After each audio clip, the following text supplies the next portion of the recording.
2010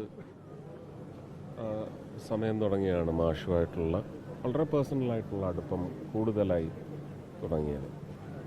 അമ്മ മരിച്ചു കിടക്കുമ്പോഴും ബോഡിയുടെ അടുത്ത് ഒരുപാട് നേരം വന്നിരുന്ന വിഷമത്തോടെ ഇരുന്ന മാഷിൻ്റെ അരുമ ശിഷ്യയായിരുന്നു എൻ്റെ അമ്മ.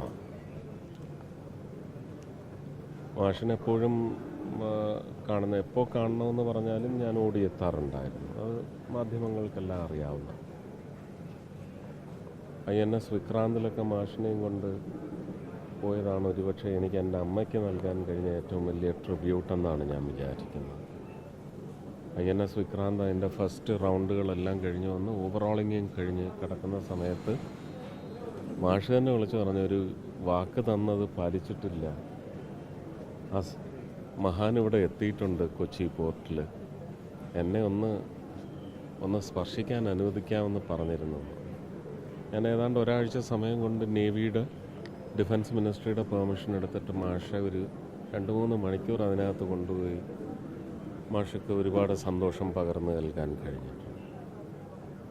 ചില ഭക്ഷണങ്ങളൊക്കെ ഇഷ്ടമുള്ളത് പറയുമ്പോഴൊക്കെ ഇപ്പോഴും എന്നെ കഴിഞ്ഞ ചൊവ്വാഴ്ചയാണെന്നാണ് എൻ്റെ ഓർമ്മ.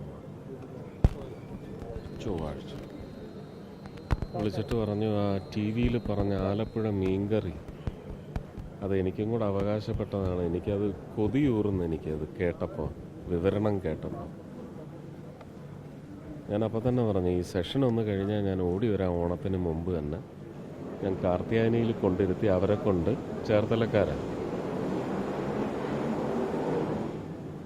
അവിടെ കൊണ്ടിരുത്തി ഞാൻ നല്ല വെന്ത ചോറ് കട്ടിച്ചമ്മന്തിയൊക്കെ ആയിട്ട് അപ്പോഴൊക്കെ പറഞ്ഞു, കൂടുതൽ വിവരിക്കണ്ട, എനിക്ക് പിന്നെയും കൊതിയാണ് വരുന്നതെന്ന്. ബുധനാഴ്ചയും വന്നില്ലേ എന്നാണ് ചോദിച്ചതെന്നാണ്.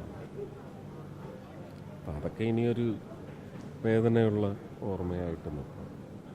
എങ്കിലും മാഷക്ക് അങ്ങനെ ഒരു ഇവിടെ വന്ന് അഡ്മിറ്റ് ആവുന്നതിൻ്റെ തലേന്നും പൂർണ്ണ ആരോഗ്യവാനായിട്ട് തന്നെ, വാർദ്ധക്യവുമായി ബന്ധപ്പെട്ട അസുഖങ്ങളുണ്ടാവാം, പക്ഷേ പൊതുപരിപാടിയിൽ പങ്കെടുത്തിട്ട് തന്നെയാണ് ഇവിടെ അഡ്മിറ്റ് ആവാൻ വന്നിരിക്കുന്നത്. അതൊരു വലിയ അനുഗ്രഹമാണ്.